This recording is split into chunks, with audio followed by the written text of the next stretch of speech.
সর্বভারতীয় ইঞ্জিনিয়ারিং পরীক্ষায় সফল মালদহের অভাবী মেধাবী ছাত্রের বাড়িতে পৌঁছলেন বিজেপির কেন্দ্রীয় নেতা দিলীপ ঘোষ। সোমবার সকালে ইংরেজবাজার শহরের গ্রিন পার্কে জেইই পরীক্ষায় সফল অভিজিৎ রায়ের বাড়িতে গিয়ে তাকে পাশে থাকার বার্তা দেন তিনি। অভিজিৎ মালদহ টাউন হাই স্কুলের ছাত্র ছিলেন। এবার জেইই পরীক্ষা দিয়ে আইআইটি খড়গপুরে তিনি সুযোগ পেয়েছেন। শহরের বাত রোডে সরকার খাস জমিতে টোটো চালক দাদু রতন হালদারের বাড়িতে তিনি থাকেন। তার বাবা যোগাযোগ রাখেন না, মা অসুস্থ রয়েছেন, তবুও মনের অদম্য ইচ্ছে শক্তির জেরে সাফল্য পেয়েছেন তিনি। এদিন তার বাড়িতে যান বিজেপি নেতৃত্বের সঙ্গে ছিলেন দিলীপ ঘোষও। তিনি বলেন, খড়গপুর আমার পুরনো জায়গার ছাত্রটিকে সব রকম সহযোগিতা করা হবে, এই জন্যই এখানে এসেছি। বুঝে আছি, কেমন লাগছে? খুবই ভালো লাগছে আজকে। আর কি স্যার বললেন, দিলীপ স্যার, যে খুব সাহায্য করুন পরবর্তীকালে, তো খুবই খুশি হয়েছি। কি পরীক্ষা দিয়েছিলে, কি র্যাঙ্ক হয়েছে পরবর্তী? আমি জেডব্লিউ অ্যাডভান্স এক্সাম দিয়েছিলাম, তো 9 তারিখ ওটার রেজাল্ট বেরিয়েছিল। তো ওটাতে আমার যাই হোক সাফিসিয়েন্ট র্যাঙ্ক এসছে 1910 এসসি র্যাঙ্ক, যেটাতে আমার ফার্স্ট কাউন্সিলিং রেজাল্ট বেরালো 20 তারিখ। তো আমি পেয়ে গেছি আইআইটি খড়গপুরের ম্যানুফ্যাকচারিং। তো পরবর্তীকালেও আমি যাতে এর থেকেও আইআইটি খড়গপুরে আরও বেটার যাতে ব্রাঞ্চ পাই, সেই জন্য আমি আপগ্রেডেশনের জন্য স্লাইড অপশন চুজ করেছি। তো আর দেখা যাক।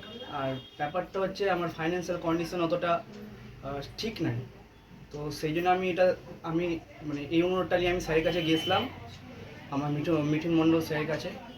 তো স্যারের চেনা জানা যে সব বন্ধুগুলো আছে, সেই বন্ধুগুলোকে বলেছিল, এই আশেপাশে যত সমস্ত সংস্থা আছে সবাইকে বলেছিল। তো তার মধ্যে আমি নাম নিতে চাইবো রটারি ক্লাব অফ মালদা সেন্ট্রালের। বলছি যে সব মিলিয়ে এখন পরবর্তী কি তোমার কীভাবে প্রস্তুতি নিয়েছিলে? আমি বাড়িতেই আসলে অনলাইনে যতটুকু হয় ততটুকুই পড়েছিলাম। তো আমি এমনি কোনো অফলাইন কোচিং সেন্টার নিইনি।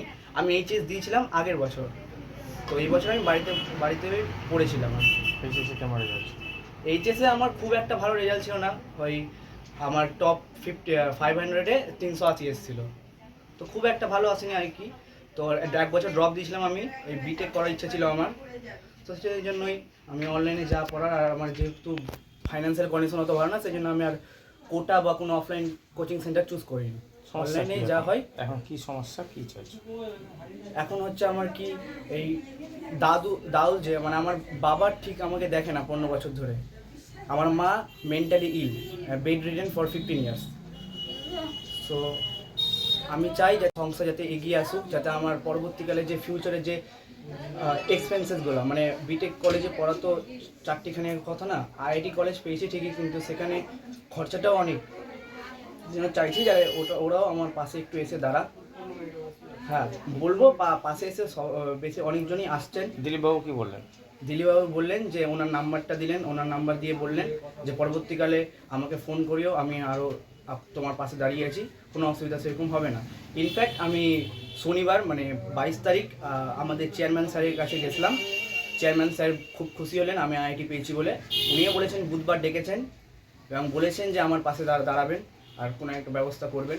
এছাড়াও প্রশান্ত চিতলাঙ্গিয়া আমার স্যারের কাছে। ঠিক আছে, তোমার নাম? আমার নাম অভিজিৎ রায়। বলছি নিট দুর্নীতি নিয়ে কি বলবে? নিট দুর্নীতি দেখেন, আমার তো বিটেক ব্যাকগ্রাউন্ড, আমি মেডিকেল সম্বন্ধে ঠিক অতটা জানি না, আমি অতটা বলতে চাইছি না ওর বিষয়ে আমার কমেন্ট। তোমার দাদু কি করে? আমার দাদু দেখেন টোটো ড্রাইভার। আগে একটা কয়লা টয়লা আগে বেচতো, তো এখন ওটা বন্ধই আছে ধরে নেন। তো এখন ওই টোটোই চালিয়ে যা হয় ওটাতেই। আপনি এসে শুভেচ্ছা জানালেন, কিভাবে দেখছেন ওকে, কি বলবেন? এখানে মালদার এরকম গলির ভিতরে একটি গরিব বাড়ির ছেলে, তার দাদু টোটো চালান, বাবা নিরুদ্দেশ, মা মানসিক রোগী। সেই বাড়ি থেকে লড়াই করে একটি বাচ্চা ছেলে বড় হয়েছে, পড়াশোনা করেছে, আইআইটিতে চান্স পেয়েছে খড়গপুরে। আমি শুনে তার সঙ্গে দেখা করতে এসেছিলাম। আমাদের জেলা প্রেসিডেন্ট নিজে তার জন্য কিছু সামগ্রী, ব্যাগ, বইয়ের ব্যবস্থা করেছেন, আর তাকে সেটা দিয়ে গেলাম। আজকে আমরা আশীর্বাদ এবং শুভেচ্ছা জানিয়ে গেলাম।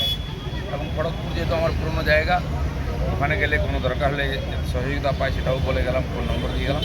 সেই জন্য তার বাড়িতে এসেছিলাম, নিজেদের বাড়ি। ও কিছু সমস্যা বা সহযোগিতার কথা কিছু বলে? সহযোগিতা চাইছে যতটা সম্ভব, দেখা যাক, করার চেষ্টা হবে।